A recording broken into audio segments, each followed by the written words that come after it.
So I've had a few questions within the software regarding the grammar for this activity, for this chapter. So what I'm going to do is go through the grammar in English very clearly to help you understand when to use ser versus estar. So what we have is some previous knowledge from our previous Spanish course that may be a little bit of a shaky ground if it's been a while since you've had your Introductory Spanish 1 class.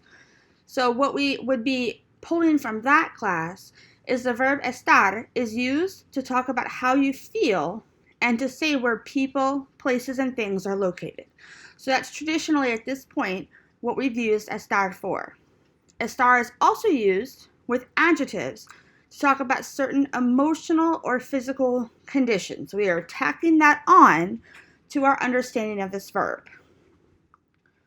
So what we're going to do is we're going to tack it on by using it with adjectives that describe a physical condition, such as something is dirty, something is clean, it's bright. Those are physical conditions. And then things. So the condition here is the room is dirty. So because it says is dirty, that is considered a condition of the room, which is why we're going to use está. And the second sentence, la puerta está cerrada, is the state of being of the door is closed. So that's a physical condition of the door. It is closed. And sometimes that can be hard for us to think about, right? Because in the English language, we're not really thinking about the door being closed as a physical condition of that door. So we want to make sure as we're translating those sentences and working with the sentence in Portales that we're making sure that we're stopping and thinking, can this possibly be a physical condition in this first section? We also want to use it, like what we already know, to describe how we feel, but it's mental or physical. So it could be happy, sad, it could be tired, it could be I feel energized, it could be any of those things with mental or physical feeling.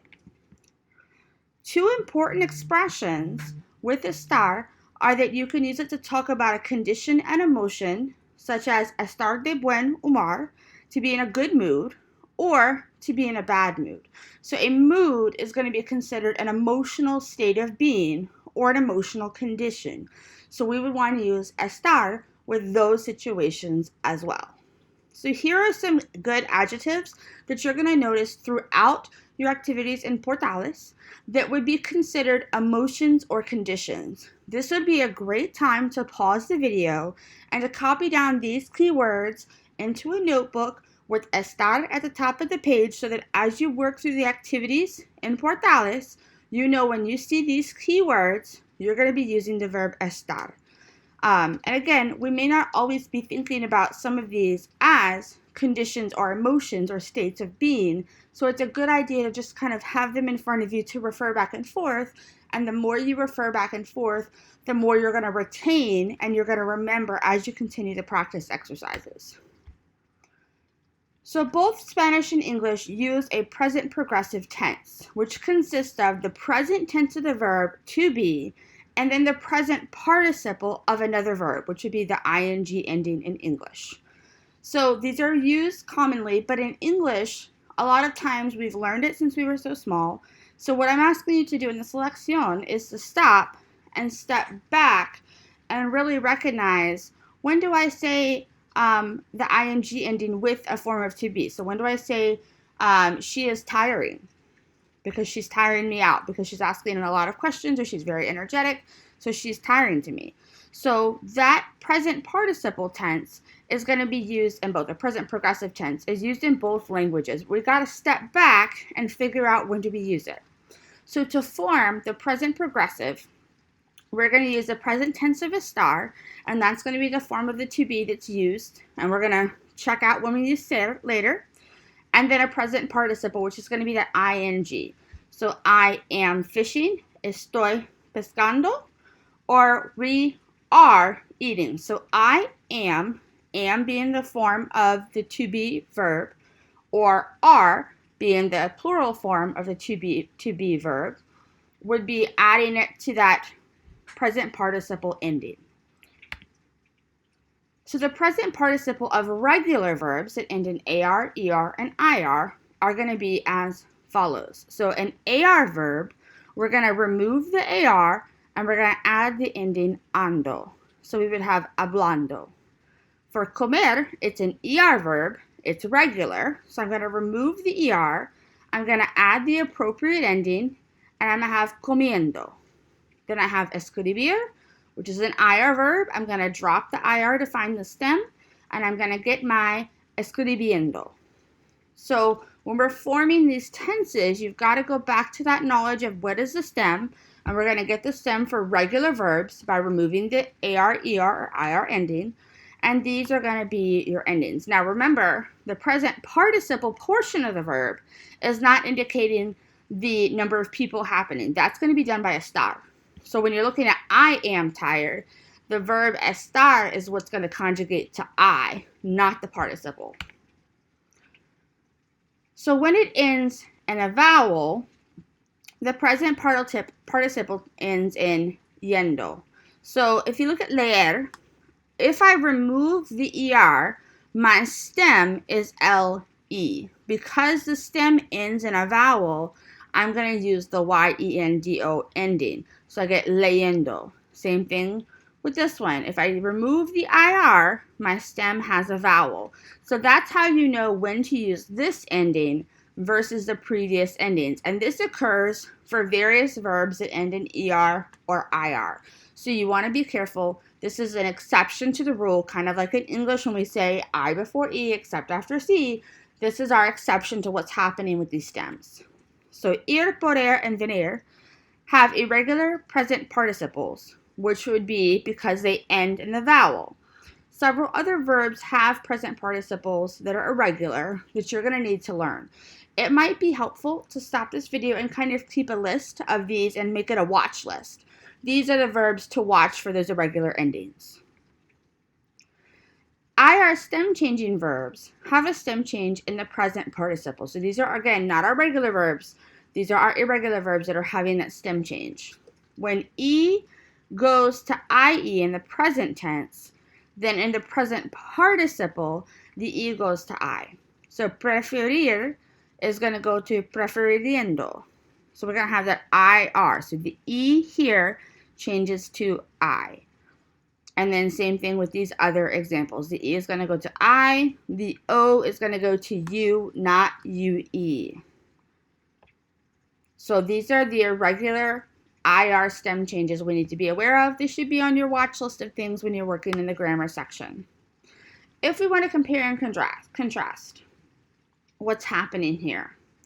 The use of the present progressive is more restricted in Spanish than it is in English. So it's going to be very specific. In Spanish, it's mainly used to emphasize an action that's happening when I'm talking. So Maru is listening to Latin music right now. That would be a great use of the progressive. Felipe and his friend are still playing soccer. That's happening while I'm speaking. So this is an extra layer that we have in the Spanish grammar. In English, it's used to talk about situations and actions that occur over an extended period of time or in the future. So in Spanish, the simple present tense is often used in place of that. So if I say Javier is studying computer science this semester, I wouldn't use that present progressive tense because it's happening over a long period of time. And in Spanish, I'm mainly talking about what's happening right now. When it's happening right now, that's when we're going to use the progressive. And same thing with Marissa is leaving tomorrow.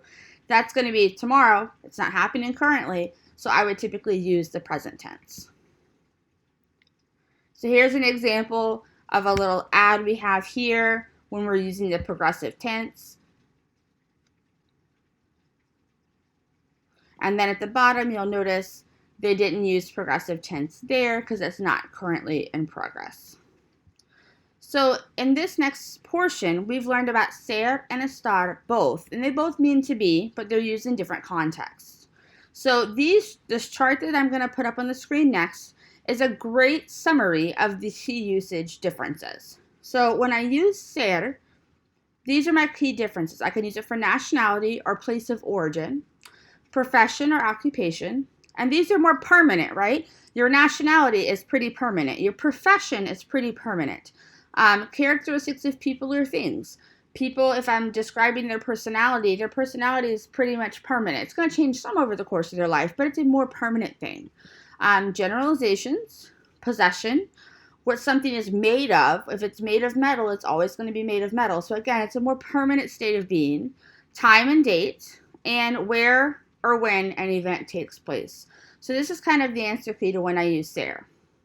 Ser de expresses not only origin and possession, but what you may not have used it for up until this date is that it does also indicate the material something is made of. So this is a use you might not be as familiar with that we're learning in this chapter. So here are some examples of estar when we're using it with the conditions and emotions. Here is my little answer key chart to when do we use estar.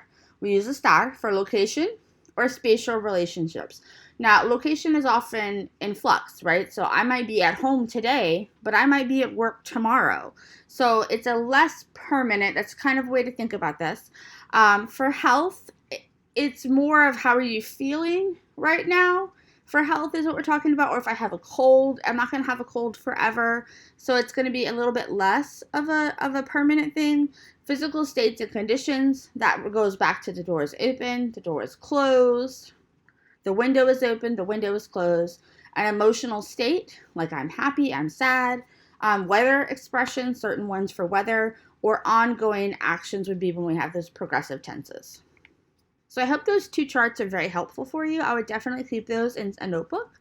And you could copy them down, or you could even take a screen capture of my video. And to do that, ser and estar with adjectives. So when are we going to use each one with an adjective? With many descriptive adjectives, ser and estar can both be used. I know that's very difficult because we don't have a lot of rules in English where we're saying this is a gray area.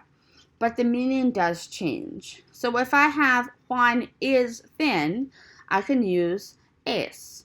If I have Anna is a nervous person, again, I can have es. If I change it to está, it's going to kind of translate loosely to he looks thinner today.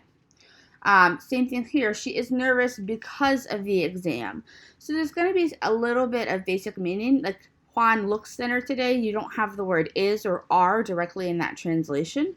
And sometimes that could be a little confusing as we're not going word for word from one language to the next. So in those examples, the statements with ser are general observations about Juan and Ana. So Anna is a nervous person. That's a general observation of Anna or Ana. The statements with estar describe conditions that are variable or changing.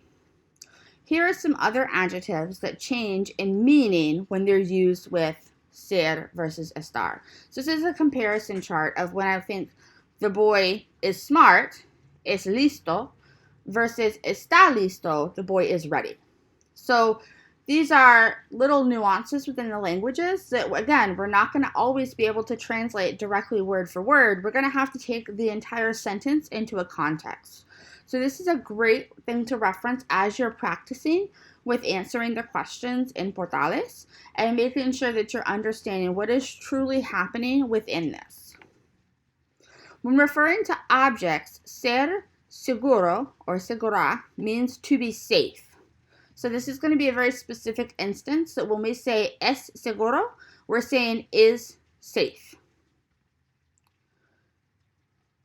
A direct object noun, you're going to learn more about your English grammar from taking this Spanish class. A direct object noun receives the action of the verb directly, and it's going to generally follow the verb.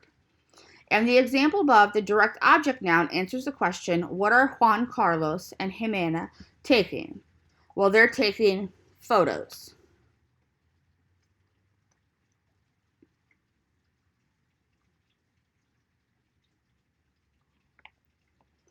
When a direct object noun in Spanish is a person or a pet and is preceded by the word a.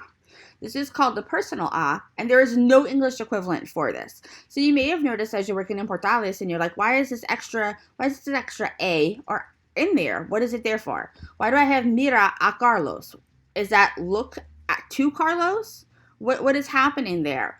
And it's a personal inflection. We're adding that because it's a person. We're adding it if it's his dog or his cat. Versus if it's a TV, that's not a person or a pet, so we don't need the personal a. And the first sentence, I have that Carlos is my direct object, hence that, and then TV is not a person or a pet, so it doesn't work with that.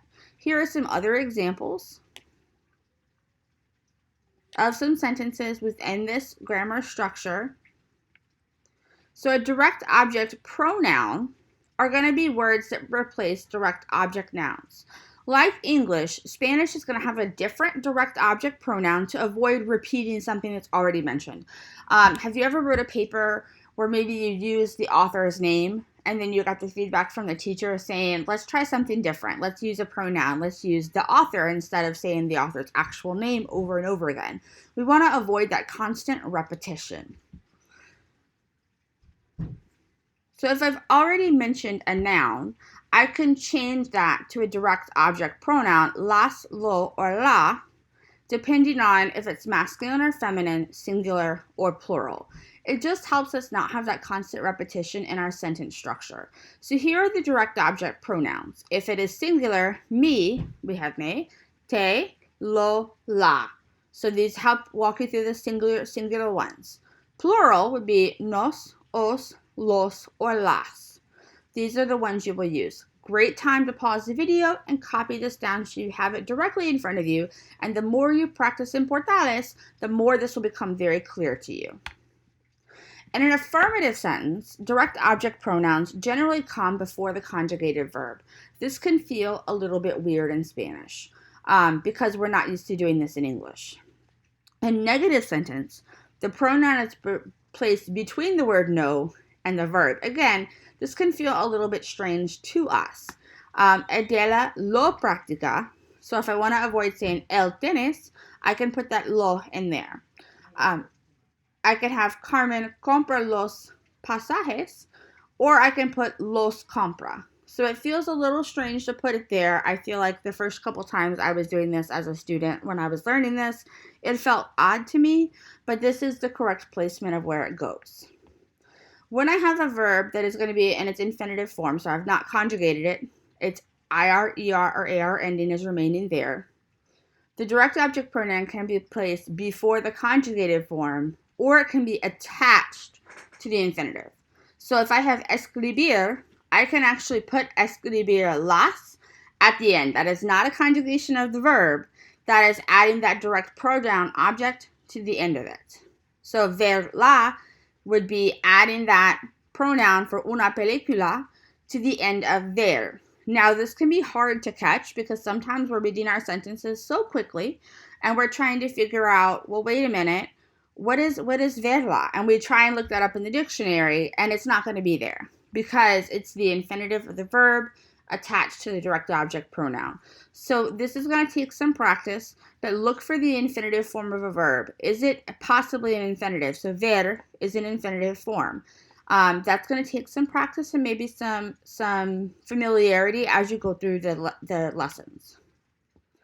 When the verb is in present progressive tense, the direct object pronoun goes before the conjugated form or attached to the present participle. When it does get attached to the present participle, an accent mark is added to get the proper stress with what needs to happen. So look at this. I have leyendo, and then I added an accent, leyendola. So because that participle gets added at the end, I have to emphasize the E in leyendo. So this is a good indicator of when I start seeing the progressive ending on there, and I notice that there is an accent, I know that I'm going to have a direct object coming behind it. And that is the end of our grammar for this section. I hope this is really helpful to you as you move through. I do like to record these in English just to really help you dig into the actual grammar exercise. So be sure to continue reaching out either in Portales or in your email as you are encountering things that you need some clarification on.